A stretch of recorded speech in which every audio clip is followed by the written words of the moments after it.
Good morning students. आपने पिछली कुछ क्लासेस के अंदर किया था कॉर्डेटा के जंतुओं का क्लासिफिकेशन, बहुत सारे जंतुओं का पूरा क्लासिफिकेशन देखा। अब उसके बाद अपने सिलेबस के अंदर कुछ 2-4 एनिमल है जो कि एज ए स्पेसिमेन हम उनकी स्टडी करते हैं। इसमें हम देखते हैं उनकी सिस्टमेटिक पोजीशन, वर्गीकृत स्थान जो होता है उनका, और उसके बाद में जो है अपने देखते हैं इनकी जनरल एक इंट्रोडक्शन की, इनकी बारे में सबसे पहले किसने बताया, इनकी स्टडी किसने की। फिर उसके बाद इसमें अपने जियोग्राफिकल डिस्ट्रीब्यूशन भी, इंडिया के अंदर या पूरे वर्ल्ड के अंदर ये एनिमल कहाँ कहाँ पाए जाते हैं। फिर इनके आउटर स्ट्रक्चर के बाद अपने इसमें स्टडी करते हैं कि इन जंतुओं को जो है बॉडी स्ट्रक्चर के जो है आंतरिक संरचना क्या क्या है, जनरल कुछ सिस्टम्स के बारे में पढ़ते हैं।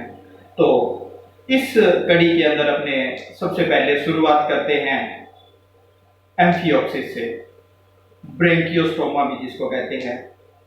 एम्फियोप्सिस या ब्रेंकियोस्टोमा, अगर अपने इसको देखें तो जैसे अपने को पता है कि फाइलम तो कॉर्डेटा अपने स्टडी कर रहे हैं, इसके अंदर ग्रुप जो है, इसके अंदर एक रेनिएटा के अंदर जो है इसको वर्गीकृत किया जाता है।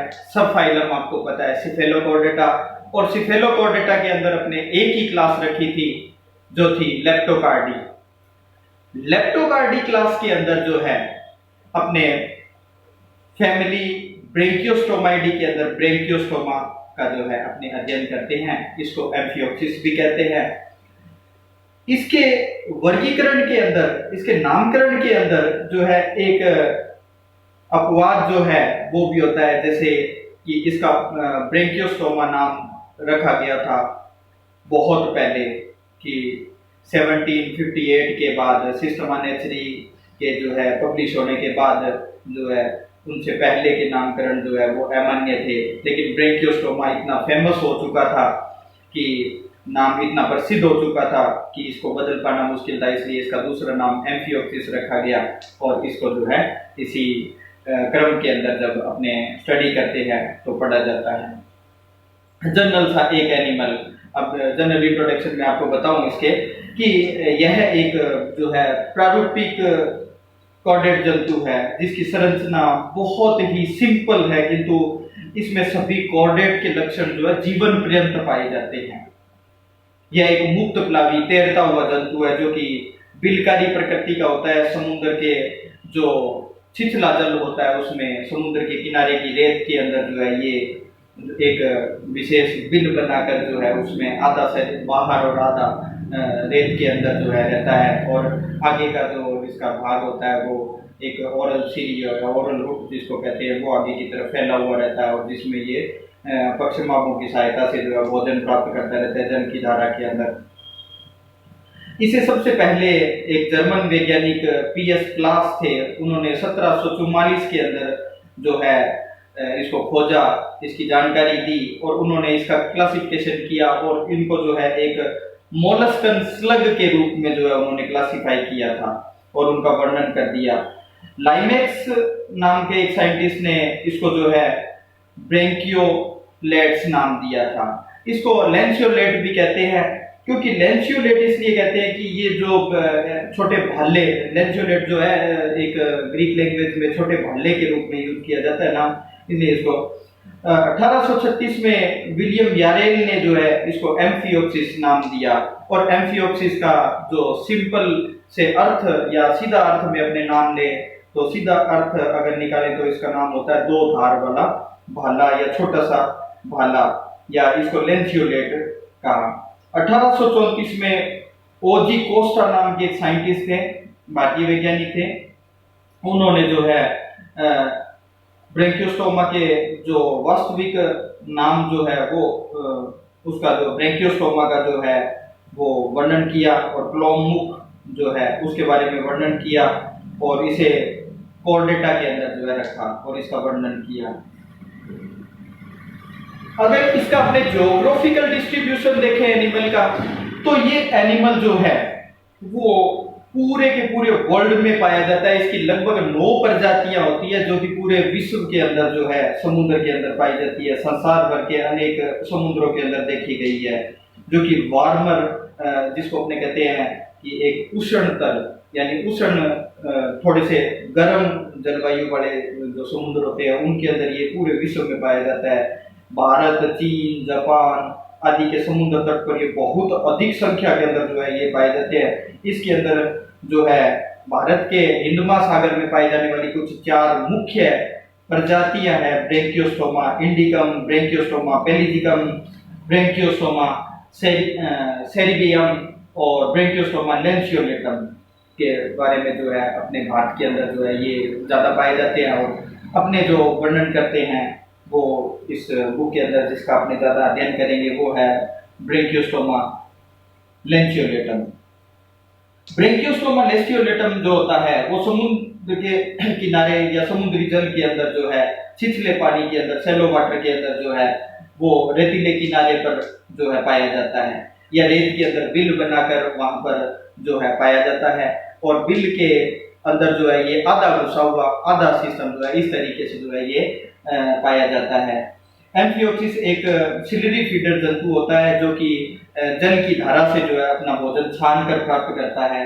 पक्षमार्गों से सहायता से जो है ये भोजन प्राप्त करता है। इसके भोजन में मुख्यतः छोटे सूक्ष्म जैव कण जैसे डायटम्स, डेस्मिड्स और पिलेजिक जो जंतु होते हैं सूक्ष्म जीवों को जो है यह भोजन के रूप में ग्रहण करता रहता है। यह जल के पार्श्वपेशीय संकुचन के द्वारा जो है ऊर्ध्व या सीधे जो है ऊर्ध्व तौर पे जो है डोर्सली तैरता हुआ जो है देह के मुख और आगे की तरफ गति करता है और सबसे हेतु जल धारा जो है अंदर की तरफ जो है ग्रहण करता रहता है और इसमें लगातार जो है सचन होता रहता है। युग्मक इसके अंदर जो बनते हैं वो जल के अंदर छोड़ दिए जाते हैं और परिवर्तन जो होता है इनडायरेक्ट टाइप का होता है। लार्वा जो है मुक्त प्लावी होता है, फ्री स्विमिंग होता है जो धीरे धीरे वृद्धि करता हुआ व्यस्क के अंदर रूपांतरित हो जाता है। अगर इसके एक्सटर्नल फीचर में देखें, इनके शेप, साइज और कलर को अगर देखें तो एम्फियोक्सिस जो होता है एक छोटा सा संकरा मछली के समान जंतु होता है जिसकी छोटी सी लंबाई होती है। ये लगभग 5 से 8 सेंटीमीटर लंबा होता है। इसका शरीर जो होता है सफेद रंग का जो है प्रवासी तथा लेटरली कंप्रेस्ड होता है, मतलब दोनों साइडों से दबा हुआ, पिचका हुआ और लंबा होता है। जस्ट लाइक एक भाले की नोक होती है उसके तरीके का होता है। लेंसियोलेट छोटे तीर के लिए भी यूज किया जाता है। तो इसकी बॉडी स्ट्रक्चर अगर आपने देखें तो वास्तविक सिर का इसमें अभाव होता है। इसके शरीर जो है 2 भागों में विभक्त रहता है। अग्र भाग बड़ा होता है जो धड़ ट्रंक कहलाता है और पश्च भाग जो होता है बहुत छोटा होता है जिसको पूंछ कहते हैं। धड़ के अग्र भाग पर नुकीले प्रोथ स्नाउट जिनको कहते हैं रोस्ट्रम के रूप में आगे की ओर निकले हुए रहते हैं। रोस्ट्रम के नीचे जो है एक ओरल हुड मुख छद जिसको कहते हैं वो पाया जाता है। ये ओरल हुड जो होता है वो इस जगह पे ये जो एरिया होता है इसको ओरल हुड कहते हैं। ये ओरल हुड जो है यहाँ पर पाया जाता है। इस तरीके की इसकी बॉडी स्ट्रक्चर होती है। और अगर अपने देखें इसके ओरल हुड के तो ओरल हुड जो है ये इसके अंदर ओरल हुड रोस्ट्रम होता है। रोस्ट्रम के बाद वेस्टिब्यूल्स जो है ये अंदर की तरफ एक कैविटी सी होती है उसको वेस्टिब्यूल्स कहते हैं, जैसे कप के अंदर की संरचना। ये बाहर की तरफ जो ओरल हुड होता है, ओरल हुड के चारों तरफ जो है कुछ विशेष प्रकार के टेंटेकल्स बने होते हैं जिसको ओरल सिरी कहते हैं। और इसके शरीर के अंदर एक ये नोटोकॉर्ड पाई जाती है जो कि जीवंत पर्यंत पाई जाती है। नोटोकॉर्ड के साथ जो है कुछ पेशी या बंडल्स पाए जाते हैं, इनको मायोटोम्स कहते हैं। ये मायोटोम्स जो होते हैं वो पेशियों के बने हुए बंडल होते हैं जो कि इसके शरीर के अंदर पैरेलल जो है पूर्ण रूप से पाया जाता है। और आगे की तरफ ये नुकीली जो होती है इसको रोस्ट्रम कहते हैं अपने। और इस प्रकार से ये जो इतना एरिया होता है ये इसके शरीर का अग्र भाग होता है और ये पश्च भाग जो होता है इस तरीके से मिट्टी के अंदर दसा हुआ पाया जाता है। ये इसकी पूरी बॉडी देखें तो इस तरीके की होती है। ये अग्र भाग होता है और ये पश्च भाग होता है। और ये एड्रियोपोर इसके पश्च भाग से थोड़ा सा नीचे की तरफ। ये अगर पश्च भाग को ऊपर अपने देखें तो इसके ऊपर की तरफ एक पेडल फिन जो है पाई जाती है। और कडल फिन के नीचे की तरफ एक एनस एक छिद्र पाया जाता है, जिसको एनस होता है, ये पूरी टेल होती है। कडल फिन जो होती है वो पूरी घेरते हुए नीचे की तरफ तक लेके और एट्रियोपोर तक जो है नीचे की तरफ पाई जाती है। इसके अंदर डोर्सल फिन रेज जो बॉक्सेस होते हैं वो इसके ऊपर जो है इस तरीके से व्यवस्थित होते हैं। मायोटोम्स और मायोमियर्स, यानी मायोटोम्स का एक जो मसल्स का जो कट होता है या एक पीस या एक डब्बा जैसी संरचना होती है, इसको जो है मायोमियर्स कहते हैं। और सबको जो है कम सम्मिलित रूप से जो है अपने इनको जो है मायोटोम्स कहते हैं। और आगे की तरफ बक्कलसिरी इस तरीके से होती है और ये लगातार जल के अंदर जो है घुमावदार तरीके से घूमती रहती है और इससे जल की धारा जो है अंदर की तरफ जाती रहती है। ये मायोटोम्स के जस्ट नीचे की तरफ जो है यहाँ पर बहुत अधिक संख्या में गोनाड्स जो होते हैं वो पाए जाते हैं इसके अंदर। और ये इसकी स्ट्रक्चर, ये जो डायग्राम है ये 2012 के अंदर जो है इसमें से क्वेश्चन पूछा गया था। और 2012 के अंदर क्वेश्चन जो आया था हैबिटेट के बारे में और इसकी आउटर स्ट्रक्चर के बारे में पूछा गया था या बॉडी स्ट्रक्चर के बारे में पूछा गया। तो इसके अंदर जो है ये क्वेश्चन 2012 के अंदर आया था। फिर उसके बाद में जो है 2016 के अंदर भी ये क्वेश्चन आया था। और अगर अपने आगे देखें इस जंतु के अंदर, तो अब इसकी सबसे पहले अपने देखते हैं कि इसकी देह भित्ति के अनुप्रस्थ काट का अध्ययन करते हैं, मतलब इसकी देह भित्ति किस प्रकार की पाई जाती है।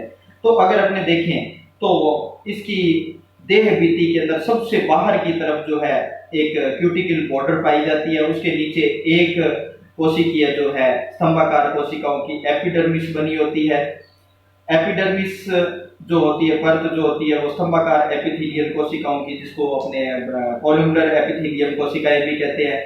यह एपिडर्मिस का स्तर जो होता है वो आधारी है एक मेम्ब्रेन के नीचे, बेसमेंट मेम्ब्रेन के ऊपर जो है व्यवस्थित होता है। इसमें से कुछ सेल्स जो होती है वो कुछ पिगमेंट रहित होती है और कुछ सेल्स जो है इसके अंदर जो है अपने ग्लैंड सेल के अंदर परिवर्तित हो जाती है, जो कि विभिन्न प्रकार के अपने क्यूटिकुलर पार्ट या क्यूटिकल तनु स्तर जो होता है उसका जो है एक स्रावण करते रहते हैं। ये जो ऊपर का जो भाग होता है क्यूटिकल जो लेयर होती है वो कलरलेस होती है, इसमें किसी भी प्रकार का कोई पिगमेंट होती है, अनपिगमेंटेड होती है।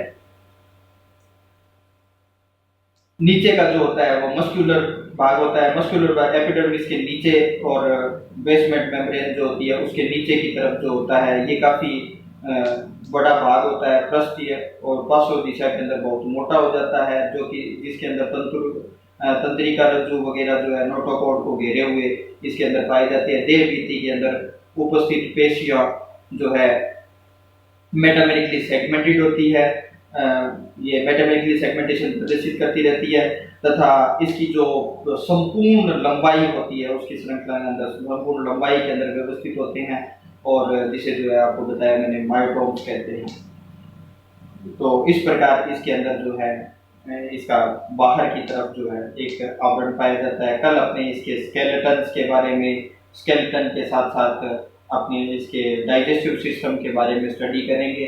डाइजेस्टिव सिस्टम जो है बहुत इम्पोर्टेंट है, जो कि 2013 के अंदर, 2011 के अंदर, 2017 के अंदर, 2014 के अंदर जो है इसके अंदर मुख्य इम्पोर्टेंट क्वेश्चन बनता है। व्हील ऑर्गन्स के बारे में बताइए। व्हील ऑर्गन्स के बारे में जो है वो काफ़ी अपने जो है इसमें स्टडी करते हैं, तो और क्वेश्चन भी पूछे जाते हैं, तो इसको डीपली स्टडी करेंगे।